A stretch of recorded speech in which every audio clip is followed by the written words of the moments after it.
Mas o Renato falou outras coisas nessa entrevista muito importantes, tá? Eu quero mostrar pra vocês aí os trechos em que ele citou a saída do Grêmio no fim do ano passado, especialmente, como é que ficou o clima, como é que ficou a situação e se ele voltaria ou não pro clube. Vamos ver. Bem antes de acabar o Campeonato Brasileiro, eu falei, olha, eu garanto que o Grêmio não vai cair, mas se prepara porque no final do ano eu vou embora. Independente do que vocês estiverem pensando. Preciso descansar, trocar de ares, preciso de um tempo de férias, tanto é que eu tive vários clubes grandes, Vasco, Santos, Corinthians e Cruzeiro, que me procuraram, e eu falei que eu precisava de um tempo de férias, curti minhas férias, depois voltei pro Fluminense. Então, no momento que eu falei pro Guerra que eu queria sair, que era o momento de eu descansar e trocar de ares, isso não quis que eu falasse que eu jamais vou voltar. Um dia eu volto. Quem sabe um dia eu volto, entendeu? Atenção, tricolores! Abre aspas, Renato Portaluppi dizendo que um dia... O desespero do César. Não tem todo o cabelo que ele plantou vai cair. Não agora. tem a menor dúvida de que ele volta. Cara, vou dizer mais. Se não fosse o Fluminense ter perdido pro Fortaleza na primeira rodada do Brasileirão, demitido o Mano Renato já tinha Menezes voltado. e o Renato assumido, se o Renato tivesse desempregado quando caiu o Quinteiros, não sei se eu não estaria aqui, Renato Portaluppi, comandando a intertemporada do Diria Grêmio. o Davi Coimbra, o Renato é o melhor técnico do mundo pro Grêmio. Não, e outra coisa, se não fosse o treinador do Grêmio humano, que tem uma certa relação com o clube, o nome do Renato já estava sendo usado também no período pré-eleitoral que nós estamos agora. Baita ponto. Já teria gente dizendo que ia trazer o Renato de volta. Isso aconteceu em outros momentos, né? Em outros períodos pré-eleição. sempre. Mas eu quero perguntar pra vocês o seguinte, assim, o que vocês enxergam nesse Renato, né? Treinador do Fluminense, no momento atual, que a gente até vê entrevistas dele mais calmo, mais tranquilo, em relação àquele Renato que deixou o Grêmio, que também já estava um pouco pavio curto. Ele disse agora... confessou que já estava cansado também. É um novo momento do Renato esse, e que ele vem mostrando ser um cara muito estrategista para levar o Fluminense onde levou até agora no Mundial. A entrevista do Renato pro Rodrigo, ele fala sobre isso, sobre as respostas que ele dava nas coletivas, ele reconhece que ele já estava num estresse grande, e ele também foi questionado pelo Rodrigo, e o Rodrigo falou sobre aquela declaração que ele disse que se o próximo técnico do Grêmio fizesse 50% do que ele fazia, já seria bom. Que não era campo, não era resultado de campo, era o extra. E ele fala sobre isso na coletiva, de muitas coisas que ele tinha que resolver. Para mim essa é a grande questão. O Renato foi sobrecarregado no Grêmio. Pelo tamanho que o Renato tem, o Renato começar... Eu vou dar um exemplo que aconteceu com a gente aqui hoje. Nós chegamos aqui e tava com o problema das câmeras. Ei, não precisa contar tudo. Não, também. vou contar.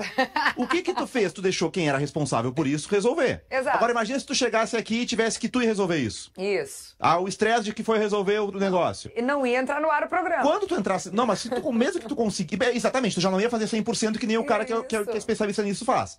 E aí tu ia começar o programa já com essa sobrecarga e talvez não fosse apresentar tão bem. O Renato no Grêmio tinha que fazer tudo. Porque a direção do Grêmio, a gente está vendo como é uma incompetência enorme o departamento de futebol do Grêmio. Muito possivelmente o Grêmio não está na segunda divisão de novo porque tinha o Renato. Se fosse depender dele, se esses caras tivessem assumido em janeiro, sem o Renato, e tivesse que fazer tudo. Aliás, hoje, bom lembrar, 211 dias desde que acabou o Brasileirão e o Grêmio não conseguiu contratar ainda um zagueiro destro. Que isso, do Então, nada. essa é a diretoria do Grêmio. Com cartaz e tudo. No Fluminense... Fez isso quando? Kelly, eu pedi uma amiga minha que a minha letra é feia. Kelly, eu pedi uma amiga. Não foi essa. Pode ser da outra, Kelly. Pode ser da outra. Não, é muito ruim mentir, mulher.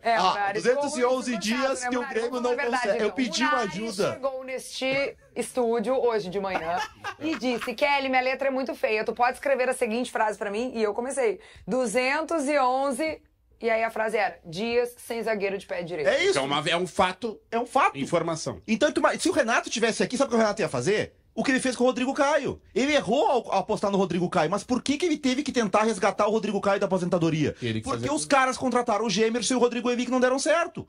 Aí ele teve que tentar uma coisa mágica, que era achar um zagueiro destro, que jogou com ele 3 anos atrás, que tava sem joelho. Mas, Monari, isso aí não... Aí tu vai ver no Fluminense, o Fluminense tem o Freitas. O argentino jogava no Aliança Lima. Como é que o Fluminense achou o Freitas? Como é que o Fluminense achou o Inácio, que tá jogando bem o Mundial? Se a direção do Grêmio tivesse essa competência, o Renato só treinaria. Isso nunca vai mudar. Mas assim também, o Munari, tem que se dizer uma coisa. O Renato recém está chegando no Fluminense. Ele já chegou com um elenco montado, com a temporada em andamento.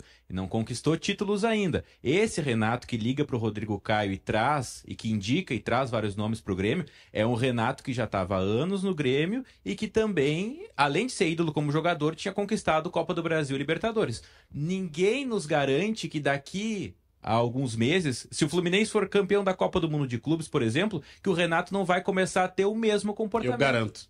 Eu garanto, Fábio, porque o Renato com o Grêmio vai ser sempre essa mesma história. Sempre. Se o Renato voltar agora em dezembro, vai ser a mesma coisa, o mesmo tipo de entrevista coletiva, porque é diferente. Aqui ele vive um universo diferente. O Renato é a maior estrela da história do Grêmio. Alguém pode discordar por aqui, mas, no geral, ele é a maior estrela da história do Grêmio e uma grande personalidade do Rio Grande do Sul. No Fluminense, no Rio de Janeiro, são outros 500. Ele pode ganhar o que for. Ele não vai ser endeusado e protegido acima de tudo.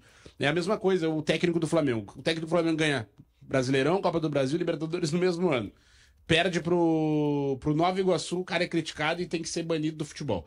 Lá no Rio de Janeiro é assim. Aqui, no Grêmio, o Renato, por uma passagem muito vitoriosa, lá em 2016, 17, 18, 19, ele entrou num patamar na história do Grêmio que ele sempre vai ser tratado diferente em relação a outros clubes. No Fluminense, esse patamar dificilmente vai acontecer.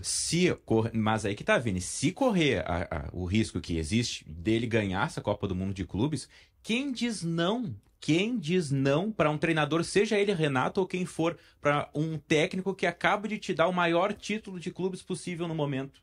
Qual é o dirigente que te diz não? Mas ele cresce individualmente, ele prova que ele não é o melhor técnico do mundo no Grêmio e que ele pode ser um bom técnico em outros clubes, mas comparado ao que acontece aqui no Rio Grande do Sul, que ele chega e só falta o CT mudar para o nome dele. Não tem esse cenário em outros clubes. A gente vê técnicos assim, vitoriosos. O Diniz, por exemplo. Exatamente. O Diniz ganhou no Fluminense a primeira Libertadores da história do Fluminense. E nem por isso ele foi endeusado, ele foi demitido. Não, igual ao Grêmio não acontece, mas que ele vai interferir porque eu acredito que não é só ele o treinador que interfere. Outros treinadores, a gente tinha o caso do Luxemburgo, por exemplo, que é aqui no Grêmio, e não ganhou nada no Grêmio. Se dizia também, e em 2013, lembram do Luxemburgo, do Grêmio 2013, indicou vários jogadores que depois não deram certo. A paciência da imprensa, da torcida com o Luxemburgo. Daí sim. É diferente. A paciência é diferente. Olha quanto tempo o Renato fica, o Renato faz. E assim, o Renato ele sempre vai ser carregado de um bônus e um ônus. O ônus é que centraliza. Tudo que é centralizado eu acho ruim, entendeu? Tudo que acaba sendo centralizado é ruim. Por outro lado, ele entende o clube como ninguém. Ele sempre vai ser o cara ideal para tirar o Grêmio de buraco. E a questão da entrevista, só para fechar, o Renato de 16 e 17 que ganhava não era um Renato bélico. Não era um Renato que ia para as coletivas discutir com a imprensa. Por quê? Porque ganhava. Quando começou a não ganhar mais, adotou um comportamento defensivo. É a mesma coisa o Abel Ferreira no Palmeiras. Quando o Abel Ferreira não consegue o resultado que ele espera e ele é um pouco mais confrontado, ele também adota um tom um pouco mais de confronto. E não estou dizendo que é certo ou errado, estou só dizendo que é uma estratégia e que é do jogo, faz parte. É a mesma coisa o Renato. Pô, o cara tá na semifinal da Copa do Mundo de Clubes com o Fluminense, que ninguém dava nada pelo Fluminense esse ano. O cara tem que estar de bem com a vida mesmo. E ninguém vai ser louco de ir para uma entrevista coletiva questionar um cara desse. Muito bem. Aliás, teve uma situação que o Renato já foi muitas vezes, né, criticado ou questionado em relação a isso, que é o fato dele ser aquele cara que já jogou, hoje é técnico, muito boleirão, né, muito parceirão dos jogadores. Muitas pessoas diziam que o Renato não passava treino, que o Renato só fazia rachão e que não entendia muito de tática. Pois agora, estando no Fluminense e nas semifinais do Mundial de Clube, o Renato andou falando disso esses dias em uma de suas entrevistas, mas no papo exclusivo com o Rodrigo Oliveira, comentou o assunto. E aí, Renato entende ou não entende de tática? Ele mesmo responde. Eu tenho que falar de tática e mostrar da maneira que eu quero que o meu time jogue e da maneira que eu treino eles durante a semana, é com o meu grupo. Muita gente fala assim, a imprensa de tática. Aí a pergunta que eu faço para vocês, mas vocês que eu digo são todos, obviamente, mas vocês entendem de tática? É muito fácil falar de tática. Muitos de vocês entendem, muitos não entendem. Então esses muitos querem falar de tática o quê? Vamos falar de parte tática, com isso, com aquilo. Eu joguei durante 20 anos, eu vejo muitos jogos da Europa. Eu aprendi muito, muito na minha carreira. O futebol é uma das poucas profissões que o cara opina sem entender. É muito fácil ser comentarista. É muito fácil. Engenheiro de obra pronta. Aí vocês querem que eu fale de tática com vocês? Eu digo vocês, alguns. Não dá. Eu joguei durante 20 anos, estou no futebol há mais de 40 anos. Aí o cara cai de paraquedas e quer falar de tática comigo. Bom, ele tá respondendo assim de uma forma tranquila, leve, né? Mas a gente percebe que é um assunto que o Renato já não tem mais paciência. Eu acho que que essa crítica, ele tem razão. Muita gente na imprensa não entende tática, ele tá certo. Ele não tá mentindo. Mas a questão é que ele não fala pra imprensa e ele não precisa falar da estratégia dele pro jogo, né? O que ele fala é pra torcida. Então ele pode explicar coisas táticas que às vezes ele evita explicar, por exemplo, depois de um jogo. Ele até falou sobre o jogo da Inter de Milão, que ele fala alguma coisa que ele fez e ele disse, não vou falar aqui porque senão vou pro próximo adversário vai saber, enfim.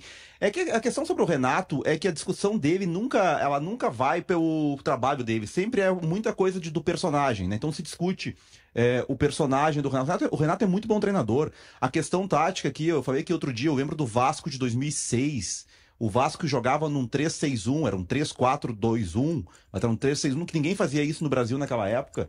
Ele fazia, ele jogou uma vez no Grêmio, chegou a jogar com 3 zagueiros e 3 volantes no Brasileirão, ele jogou num losango, num 4-4-2 em 2011, ele agora fez uma linha de 5 no Fluminense para se defender, o Fluminense começou jogando num 4-1-4-1 que tinha 3 volantes, passou a jogar com linha de 5, é óbvio que ele entende de tática, ninguém vai ser treinador e ganhar o que o Renato ganha sem entender de tática, mas ele tem esse jeito bobeirão, que faz muita gente achar que ele não entende, e não é isso. Mas também o Renato, se a gente for ver as entrevistas dos jogadores que falaram, que trabalharam com ele, normalmente os caras elogiam a gestão de grupo, a maneira como ele vê o jogo, como ele muda o jogo. Mas é raro a gente ver algum jogador que trabalhou com ele falar da tática.